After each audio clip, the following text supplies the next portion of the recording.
वर्षों पहले सुधीर मेरे मित्रों, आज मैं आपके सामने रामायण प्रस्तुत करने जा रहा हूँ। वर्षों पहले की बात है मित्र। महापुष्कर राज्य में रघुवंशी राजा दशरथ का शासन था। महातेजस्वी राजा दशरथ अपने 3 रानियों के साथ राजधानी अयोध्या में रहते थे। हर सुख था उनके जीवन में, संतान सुख से वंचित थे।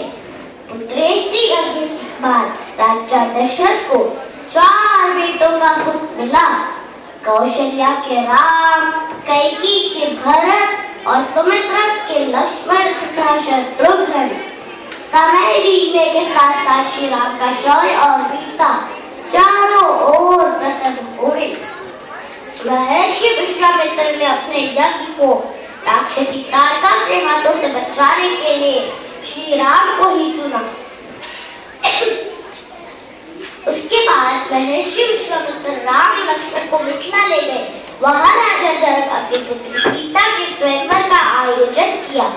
स्वयंवर का लक्ष्य था महादेव शिव के विराट धनुष का प्रतिष्ठा चढ़ाना।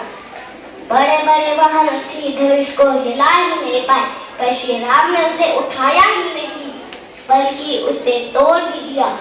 राम सीता निवास से अयोध्या सौभाग्य की वर्षा हो गई। लक्ष्मण भरत शत्रुघ्न का निवास सीता की 3 बहनों से हुआ। अयोध्या में इतनी प्रसन्नता कभी नहीं थी और प्रजा राम को अयोध्या के होने वाले राजा के रूप में देखने लगे। राजा दशरथ भी वृद्ध हो चले थे।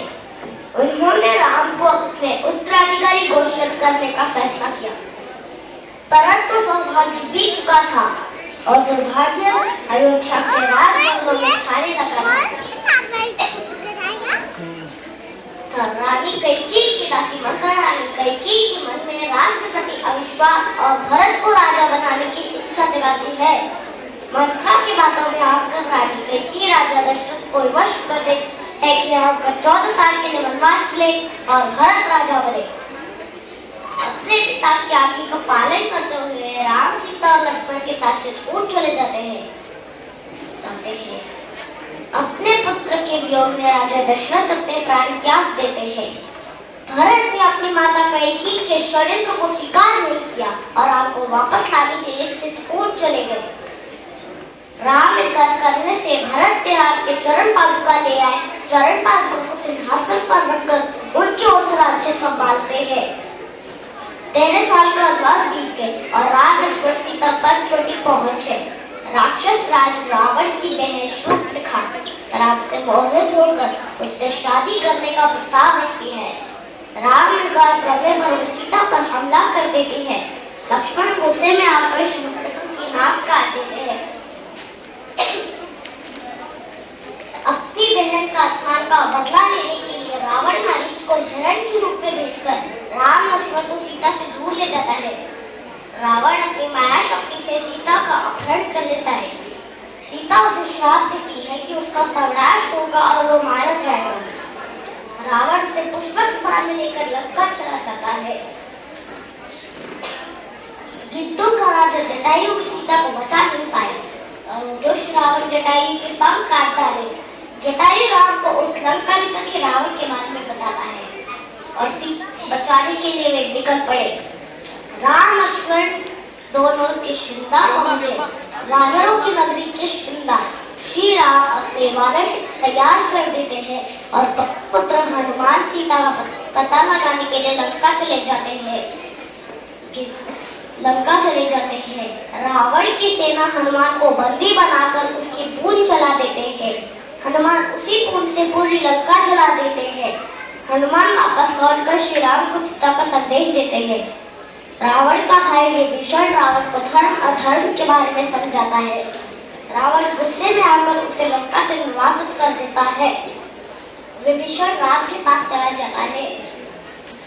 राम लक्ष्मण और वानर सेना समुद्र पार करने के लिए पत्थरों से पुल बनाते हैं। अंगद रावण को राम को संदेश देता है कि वो सीता को लौटा दे और अभी भी रोक सकते हैं। रावण घमंड में आकर उसे कहता है तू जा और बोल अपने राम से कि वो रावण के सामने जंगल के कुछ पशु इकट्ठे करके वो मुझसे युद्ध करने चला है। युद्ध शुरू होता है और युद्ध में रावण का भाई को बकरन मारा जाता है। इंद्रजीत लक्ष्मण को मूर्छित कर देता है। हनुमान लक्ष्मण को होश में आने के लिए संजीवनी बूटी लाने जाते हैं। बूटी ना मिलने पर वो पूरा पर्वत उठा ले आते हैं। लक्ष्मण इंद्रजीत का वध कर देता है। धीरे धीरे रावण के साथ सारे भाई पुत्र सेना मारे गए। अंत में रावण स्वयं युद्ध करने आता है। अहंकार में वो राम को चिरौटी देता है। रावण अपने विशाल रूप धारण कर लेता है। हनुमान की मदद से राम रावण के अमृत पर वार करते हैं। रावण मर जाता है। राम लक्ष्मण रावण से सीता को छुड़ा लेते हैं। इसी तरह 14 साल बीत गए और राम लक्ष्मण सीता अयोध्या लौटते। राम वहाँ के राजा बन जाते हैं। धन्यवाद।